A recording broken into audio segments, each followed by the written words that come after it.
দূরপালক, আমাকে একটা সোনার হাঁস দাও, যে হাঁসের মধ্যে সোনার ডিম থাকবে।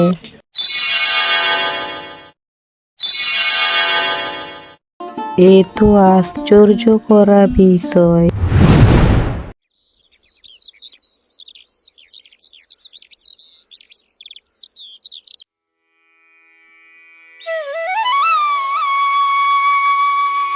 সোমা, তোর সব কাজ হয়ে গেছে?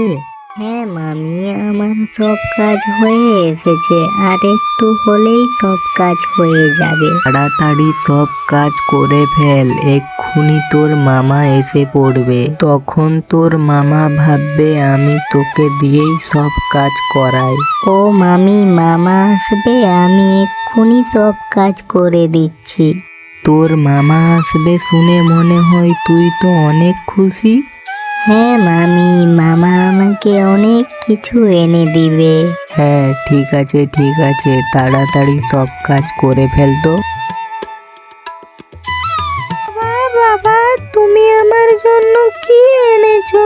মা, আমি তোর আর তোমার জন্য একই কালারের জামা এনেছি। বাবা, তুমি আমার আর সোমার জন্য কেন একই কালারের জামা এনেছো?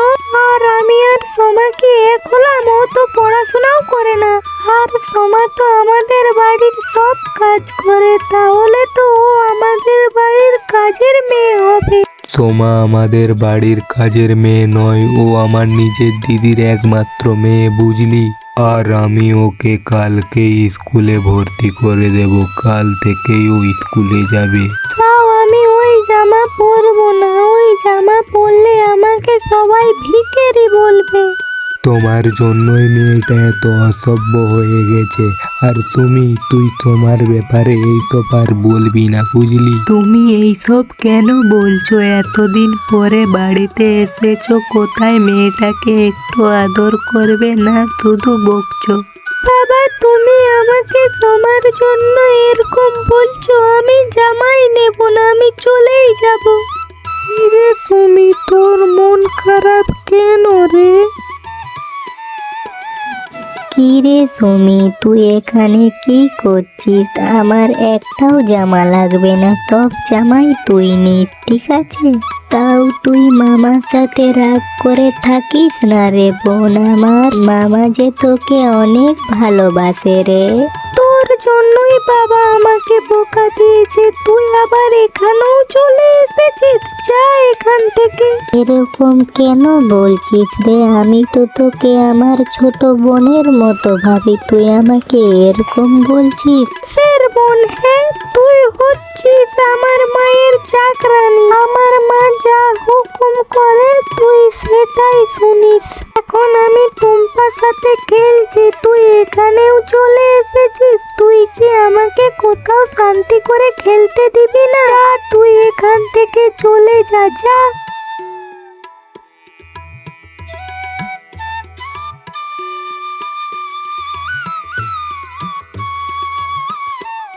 তোকে এই খাবারগুলো কে দিয়েছে? হ্যাঁ, এগুলো তো মামা তোর আর আমার জন্য এনেছে, আর এগুলো আমাকে মামা খেতে দিয়েছে।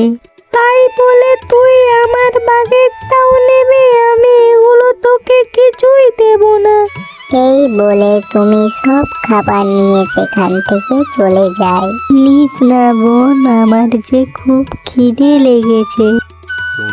তুই দিন দিন অনেক অসভ্য হয়ে যাচ্ছিস। তোর জন্য কি আমি খাবার নিয়ে আসিনি? তুমি এই ধরনের ছোট লোকের মতো ব্যবহার করছো। তোমাকে বারবার বলছি তোমার বোনের মতো, তাহলে তোমার সাথে তোমার কিসের এত সমস্যা বলো তো? বাবা, তুমি তোমার জন্য খালি আমাকে বকতে থাকো, একটু আদর করো না কেন বাবা? তুমি যখন শহরে গেছিলে তখন আমি তোমাকে কত মিস করেছি। ভেবেছি তুমি এসে আমাকে অনেক আদর করবে, কিন্তু না, তুমি তোমার জন্য শুধু আমাকে বকছো। না সুমি, আমি তোমাকে একদম বকিনি। আমি শুধু তোমাকে বলেছি তোমার সাথে ভালো ব্যবহার করতে। ওর সঙ্গে এরকম ব্যবহার করলে ও যে মনে খুব কষ্ট পায়। ওর যে এই পৃথিবীতে আমরা ছাড়া আর কেউ নেই, এরকম কিছুই না সুমি। আমি তোমাকেও আদর করি আর তোমাকেও আদর করি। আমি তোমাদের দুজনের জন্যই সমান সমান জামা কাপড় আর খাবার এনেছি। তারপরেও তুমি তোমারটা কেন কেড়ে আনলে বলো তো? এরপরেও যদি তুমি তোমার সাথে এরকম ব্যবহার করো তাহলে তোমাকে শাস্তি পেতে হবে, আর বাড়ি থেকে বের করেও দেব। এরপরে সুমি সেখান থেকে চলে যায়। সুমি বোন, এগুলো কি? এগুলো কি হাঁসের ডিম? তুই কি হাঁসের ডিম সিদ্ধ খাবি? দাও দাও, আমি এক্ষুনি সিদ্ধ করে দিচ্ছি। না রে সময়, হাঁসের ডিমগুলো আমি সিদ্ধ খাবো না। এগুলো বাবা এনেছে, এগুলো ভেঙে ফেলে দিয়ে তোর নাম দেব। তোর জন্য আমাকে অনেক কথা সহ্য করতে হয়েছে। এবারে বাবা তোকে উচিত শিক্ষা দেবে, এবারে বুঝবি মজা। এরপর তুমি হাঁসের ডিমগুলো মাটিতে ফেলে দেয়। ফেলে দেওয়ার সাথে সাথে ডিমগুলো ফেটে যায়। মা বাবা এদিকে দেখে যাও, সময় সব ঠিক করেছে। সব হাঁসের ডিমগুলো ভেঙে দিয়েছে। এতগুলো হাঁসের ডিম কি করে ভাঙলো রে সুমি? মা, আমি তোমাকে বললাম একটা হাঁসের ডিম সিদ্ধ করে দিতে, তখন তুমি আমাকে বললো আমি কি তোদের বাড়ির কাজের মেয়ে? এই বলে ডিমগুলো আমার হাত থেকে ফেলে দিল। মা, কি বলছিস রে মা সুমি? আমার এত শখের হাঁসের ডিম কিনা সোমা ভেঙে ফেললো। ওগো, তুমি এবার কিছু করো। তোমার ভাগ্নিকে তো তুমি কিছুই বলো না। সব দোষ আমার মেয়েকে দাও। আমার মেয়ে তো বেয়াদব, অসভ্য।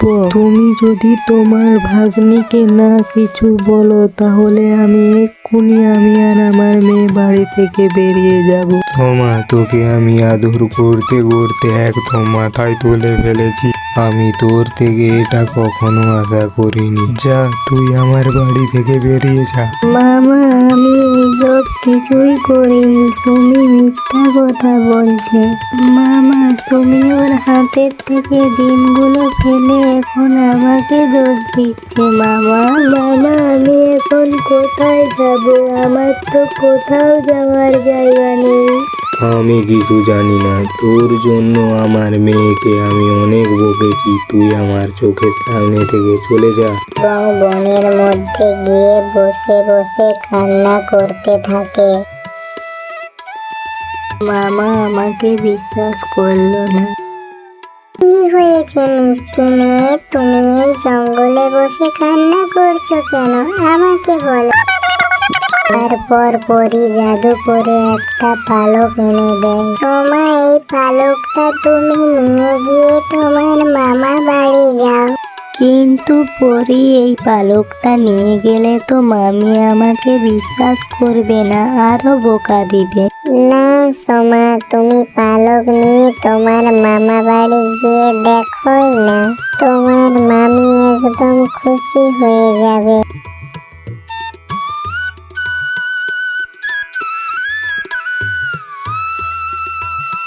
কি রে সোমা, তোকে না তোর মামা বাড়ি থেকে বের করে দিল, তাও তুই এসেছিস আমাদের সুখের সংসারে আগুন লাগানোর জন্য?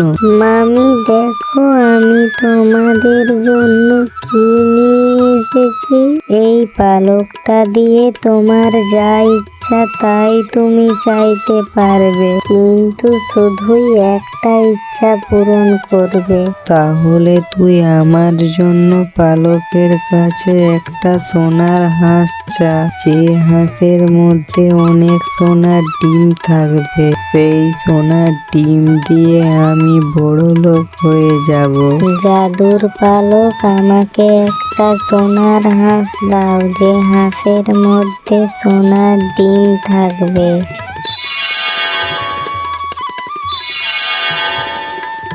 এ তো আশ্চর্য করা বিষয়। সোনার হাঁসটা কিরকম চকচক করছে। যাই তো সোনার হাঁসের ভেতরে যাই, দেখি কি কি আছে। আরে এ তো অনেক সোনা গয়না। আমার তো বিশ্বাসই হচ্ছে না এই সোনার ডিম বিক্রি করে আমি বড়লোক হয়ে যাব। মামি, এখন তো তুমি আমাকে আগের মতো বকবে না। তুমি তো এখন থেকে আমাকে আদর করবে, তাই না? হ্যাঁ রে সোমা, তোর জন্য আমার এতদিনের স্বপ্ন পূরণ হলো। আমার খুব ইচ্ছে ছিল বড়লোক হওয়ার। আজ থেকে তোকে আমি আমার নিজের মেয়ের মতন করে আদর করব।